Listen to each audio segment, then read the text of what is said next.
ভারতীয় উপমহাদেশের বিভিন্ন স্থানে রয়েছে বিভিন্ন ঐতিহাসিক নিদর্শন। এই ঐতিহাসিক নিদর্শনের মধ্যে একটি হচ্ছে জমিদার বাড়ি, যা বাংলাদেশের আনাচে কানাচে ইতিহাসের সাক্ষী হয়ে দাঁড়িয়ে রয়েছে। বাংলাদেশের এসব জমিদার বাড়ি বা রাজবাড়িগুলো শত বছর আগে তৈরি। সেই সময়ও স্থাপত্যে অনেক সমৃদ্ধ ছিল বাংলাদেশ। তো আজকের এই ভিডিওতে আমরা জানবো বাংলাদেশের সবথেকে সুন্দর এবং বৃহত্তম 20টি জমিদার বাড়ি সম্পর্কে। তো চলুন ভিডিওটি শুরু করা যাক। এই তালিকার 20 নম্বরে রয়েছে নাগরপুর চৌধুরী বাড়ি। এটি টাঙ্গাইল জেলার নাগরপুর উপজেলায় অবস্থিত একটি জমিদার বাড়ি। প্রায় 54 একর জায়গার উপর নির্মিত এই জমিদার বাড়িটি শৈল্পিক কারুকার্য মণ্ডিত নাগরপুর চৌধুরী বাড়ি প্রতিষ্ঠা করেন যাদুনাথ চৌধুরী। এখান থেকেই তিনি জমিদারি পরিচালনা করতেন। 19বিংশ শতাব্দীতে এই জমিদার বাড়িটি নির্মাণ করা হয়েছিল। পাশ্চাত্য এবং মোগল সংস্কৃতির মিশ্রণে এক অপূর্ব নান্দনিক সৌন্দর্যে নির্মিত এই জমিদার বাড়িটি এবং অট্টালিকাটির অভ্যন্তরের কাজটি সদৃশ্য শ্বেতপাথরের।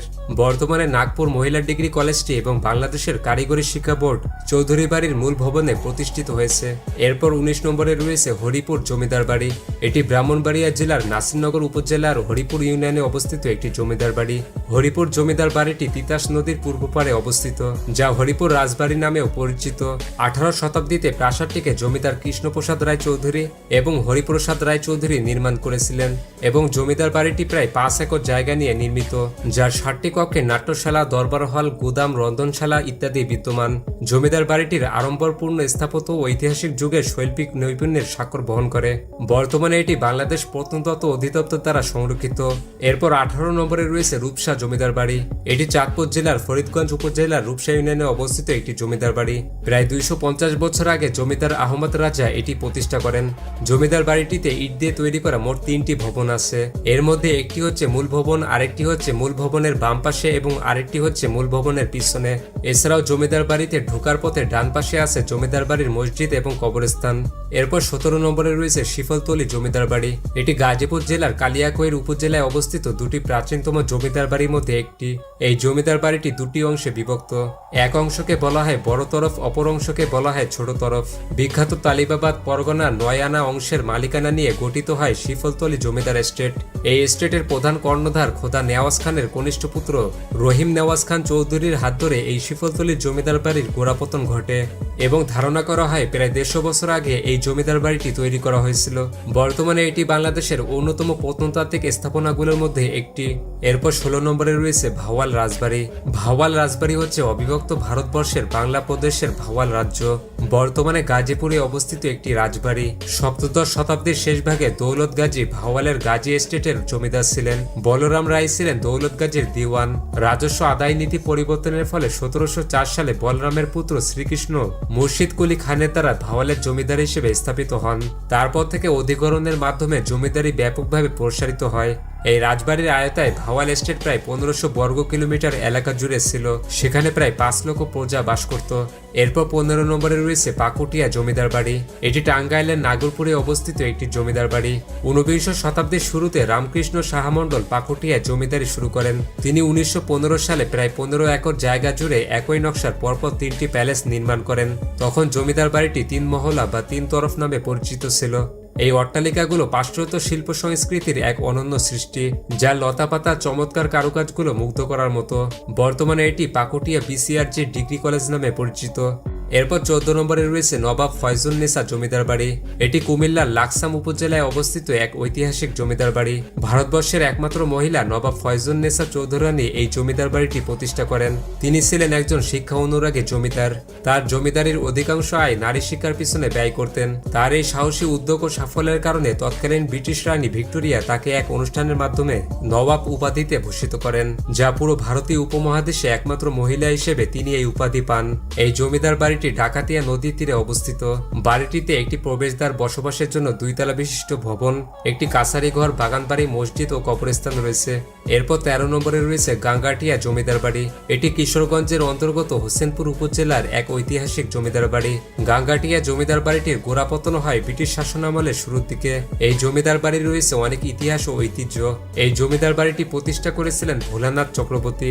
জমিদারি প্রথা বিলুপ্ত হওয়ার পর অনেকদিন ধরে কোনো সংস্কার না করার কারণে কারণে জমিদার বাড়ির কিছু কিছু অংশ ভেঙে যায়। পরবর্তীতে বর্তমান জমিদার বংশধর মানববাবু জমিদার বাড়িটি সংস্কার করে নতুনত করে তোলেন। এরপর 12 নম্বরে রয়েছে মুরাপাড়া রাজবাড়ি। এটি নারায়ণগঞ্জের অন্তর্গত রূপগঞ্জ উপজেলায় অবস্থিত একটি শতবর্ষী জমিদার বাড়ি।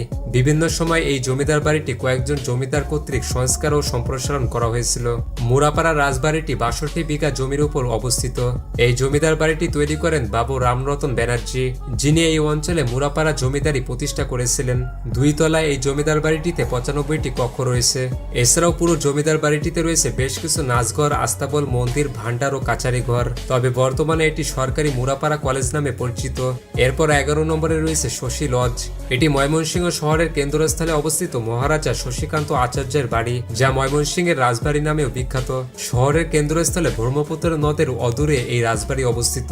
1905 সালে এই শশী লজ নির্মাণ করা হয়েছিল এবং পুরো বাড়িটি 9 একর জমির উপর প্রতিষ্ঠিত। শশী লজের মূল ফটকে রয়েছে 16টি গম্বুজ। ভেতরে প্রায় প্রতিটি ঘরে রয়েছে একই রকম দেখতে বেশ কয়েকটি ঝাড়বাতি।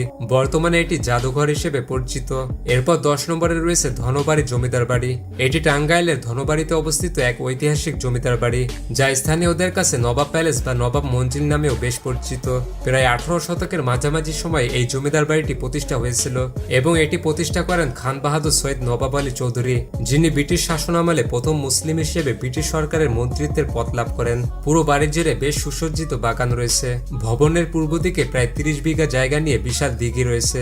এছাড়াও রয়েছে চিড়িয়াখানা, বৈঠকখানা, কাচারি ঘর এবং দাসদাসীদের চত্বর। এরপর 9 নম্বরে রয়েছে তারাস রাজবাড়ি।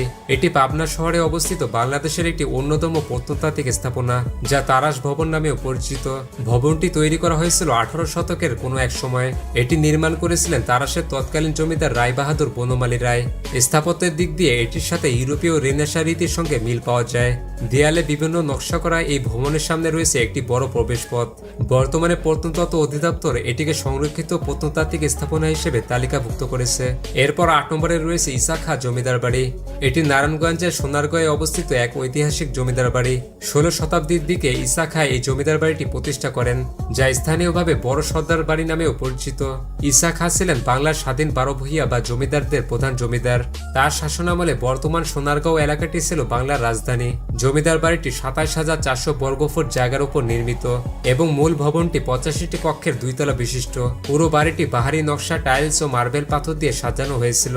এরপর 7 নম্বরে রয়েছে পুঠিয়া রাজবাড়ি। পুঠিয়া রাজবাড়ি বা পাসানির জমিদার বাড়ি হচ্ছে মহারানী হেমন্ত কুমারী দেবীর বাসভবন। বাংলার প্রত্নতাত্ত্বিক ঐতিহ্যের মধ্যে রাজশাহীর পুঠিয়া রাজবাড়ি অন্যতম। 1895 সালে মহারানী এই রাজবাড়িটিকে আকর্ষণীয় ইন্দো ইউরোপীয় স্থাপত্য রীতিতে নির্মাণ করেন। পুঠিয়া রাজবাড়ির আশেপাশে 6টি রাজদিঘি রয়েছে। এছাড়া মন্দিরও রয়েছে 6টি। ভবনের সম্মুখভাগের অলঙ্করণ, কাঠের কাজ ও লতাপাতার চিত্রকর্ম চমৎকার নির্মাণ শৈলীর পরিচয় বহন করে। এরপর 6 নম্বরে রয়েছে রোজ গার্ডেন প্যালেস। এটি 20 শতাব্দীর বাংলাদেশের একটি ঐতিহাসিক প্রাচীন ভবন, যা সংক্ষেপে রোজ গার্ডেন নামেও বিখ্যাত। এটি ঢাকার টিকাটুলি এলাকায় অবস্থিত একটি অন্যতম স্থাপত্য ঐতিহ্য। 1931 সালে ঋষিকেশ দাস এই ঐতিহাসিক ভবনটি নির্মাণ করেন। প্রায় 22 বিঘা জমির উপর স্থাপিত হয়েছিল রোজ গার্ডেন প্যালেস। 6টি সুদৃঢ় থামের উপর এই প্রাসাদটি স্থাপিত। প্রতিটি থামে লতাপাতার কারুকাজ করা। প্রাসাদটির স্থাপত্যে গ্রিক শৈলী অনুসরণ করা হয়েছে। এই প্রাচীন ভবনটি বাংলাদেশের ঐতিহাসিক পুরাকৃতি হিসাবে বাংলাদেশ সরকার কর্তৃক সংরক্ষিত। এরপর 5 নম্বরে রয়েছে দীঘাপাতিয়া রাজবাড়ি। এটি নাটোর শহরে অবস্থিত একটি ঐতিহাসিক রাজবাড়ি, যা উত্তরা গণভবন নামেও পরিচিত। 18 শতকে নির্মিত দীঘাপাতিয়া মহারাজাদের বাসস্থান ছিল। এটি 34 একর জায়গার উপর নির্মিত। দীঘাপাতিয়া রাজবাড়িতে মোট 12টি ভবন রয়েছে। মূল ভবন সহ অন্যান্য ভবনের দরজা জানালা সব মূল্যবান কাঠ দ্বারা নির্মিত। রাজবাড়ি এলাকাটি একটি উঁচু প্রাচীর দ্বারা বেষ্টিত। এর পূর্ব পাশে একটি 4 তলা বিশিষ্ট পিরামিড আকৃতির প্রবেশদ্বার রয়েছে। এছাড়াও প্রাসাদের ভিতরে বহু প্রাচীন ও দুর্লভ প্রজাতির গাছ রয়েছে। এরপর 4 নম্বরে রয়েছে বালিয়াটি জমিদার বাড়ি। এটি মানিকগঞ্জের বালিয়াটি গ্রামে অবস্থিত একটি জমিদার বাড়ি। এটি বাংলাদেশের 19 শতকে নির্মিত অন্যতম প্রাসাদ। একে বালিয়াটি জমিদার বাড়ি বা বালিয়াটি প্রাসাদ বলেও ডাকা হয়। মোট 60টি স্থাপনা নিয়ে এই জমিদার বাড়িটি অবস্থিত। গোবিন্দরাম শাহ বালিয়াটি জমিদার পরিবারের গোড়াপতন করেন। এই দালানগুলো বিভিন্ন সময় জমিদার পরিবারের কয়েকজন সদস্যের দ্বারা নির্মিত হয়েছিল। বর্তমানে এটি জাদুঘর হিসেবে পরিচিত। এরপর 3 নম্বরে রয়েছে তাজহাট জমিদার বাড়ি। এটি রংপুর শহরের তাজহাটে অবস্থিত একটি ঐতিহাসিক প্রাসাদ, যা বর্তমানে একটি জাদুঘর হিসেবে ব্যবহার হচ্ছে। প্রাসাদটি বিংশ শতাব্দীর শুরুর দিকে মহারাজা কুমার গোপাল লাল রায় নির্মাণ করেন এবং এটি তৈরিতে সময় লেগেছিল প্রায় 10 বছর। প্রাসাদটি প্রায় 210 ফুটের মতো প্রশস্ত ও 4 তলার সমান উঁচু।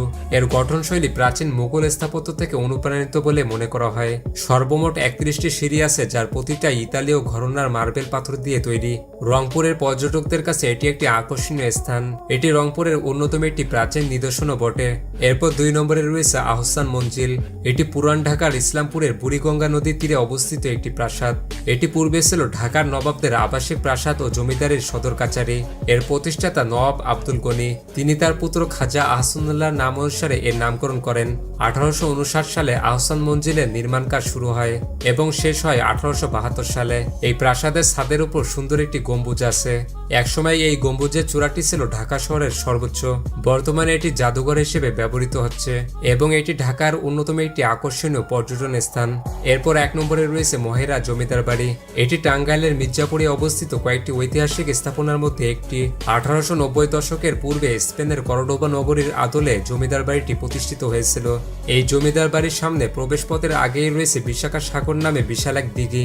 বিশাল 3টি প্রধান ভবনের সাথে রয়েছে নায়েব সাহেবের ঘর, কাছারি ঘর ও 3টি লজ। সেখানে একটি ফোয়ারা আছে, যা 1890 সালে নির্মাণ করা হয়েছে। মহেরা জমিদার বাড়ি বাংলাদেশের অন্যতম একটি সুন্দর জমিদার বাড়ি। এই জমিদার বাড়ির স্থাপত্য শৈলী একসময় পুরো ভারতবর্ষ জুড়ে বিখ্যাত ছিল। তো এই ছিল বাংলাদেশের সবথেকে সুন্দর এবং বৃহত্তম 20টি জমিদার বাড়ি।